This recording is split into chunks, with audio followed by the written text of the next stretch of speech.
Toronto has been named the best place to live in the world. The Economist ranks the city top 10 in all but one of the categories used in the global index. Japan and Jordan are working together to free 2 captives held by the militant group ISIS. ISIS has demanded the exchange of a Jordanian-held prisoner for the hostages. At least 49 are dead after an explosion at a Shiite mosque during Friday morning prayers in Pakistan. A splinter group of the Pakistan Taliban has claimed responsibility for the attack. Hi, and welcome to Humber News. I'm Kendra Hamilton, coming to you from our newsroom here at Humber College North Campus. Well, the bragging rights go to Toronto. The city we love to bash has been named the #1 place to live in the world. The Economist released its Safe Cities Index, which ranks urban centers based on 4 criteria: digital security, health security, infrastructure safety, and personal safety. Montreal ranked 2nd overall, followed by Stockholm, Amsterdam, and San Francisco. Toronto's high scores across all categories put it in the top spot. However, Tokyo, the world's most populous city, ranked 1st in personal safety. The report outlines that safety is closely linked to wealth and economic development and also factors in digital security as well as food security. Toronto. So, The Economist says we're #1, but what do you think? We took to the halls of Humber to find out what you think of Toronto's great news. It feels pretty good considering that other people think that and we think that as Torontonians. I definitely think that it's a growing city and that it's not going to go anywhere but up. The reason why I find Toronto one of the best cities is because of its multiculturalism, one of the best places to hang out. It's a very diverse city. I really enjoy it. I've lived there for a very long time. To know that we were voted the best city to live, it's great. Love the people, multicultural, and just a lot of opportunities here.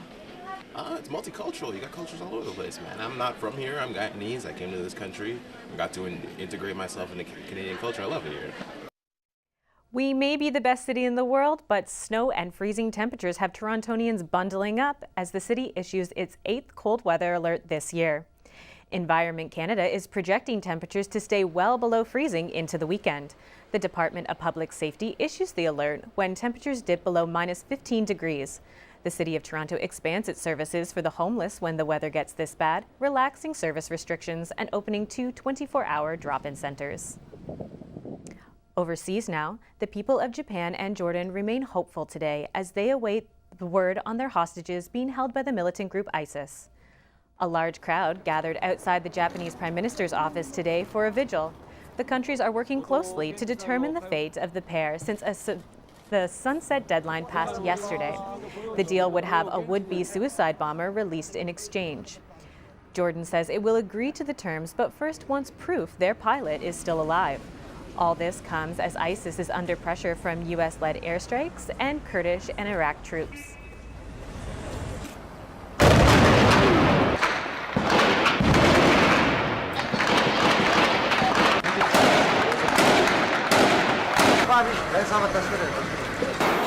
Kurdish forces battled ISIS militants who stormed a hotel in the Iraq city of Kirkuk today.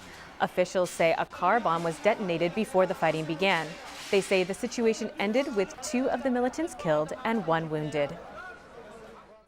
To Pakistan now, where at least 49 people are dead and dozens more injured after an explosion this morning at a Shiite mosque.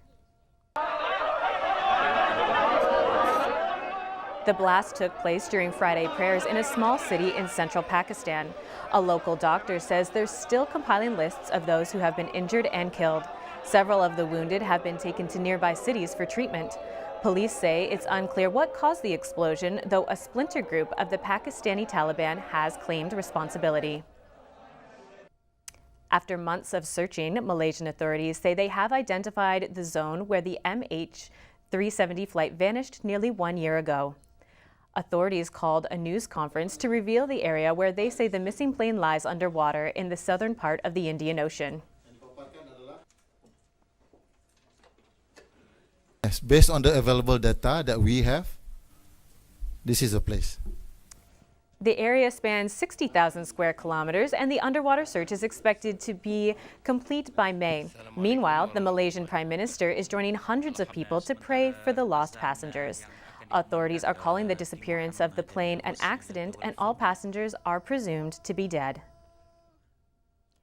When we come back, we'll tell you what's happening in the world of sports, and Chelsea Howard will have your 3-day forecast. Thanks, Kendra. Toronto is in the midst of its 8th extreme cold weather alert of 2015 today. We'll tell you more, plus your full 3-day forecast coming up after the break. Thanks, Chelsea. But first, a cloud inversion has created a magical sight in the Grand Canyon. Time-lapse video captured the rare phenomenon that rolled through the national park this week. Meteorologists say cloud inversions are the result of warm air and a lack of wind sitting on top of the clouds.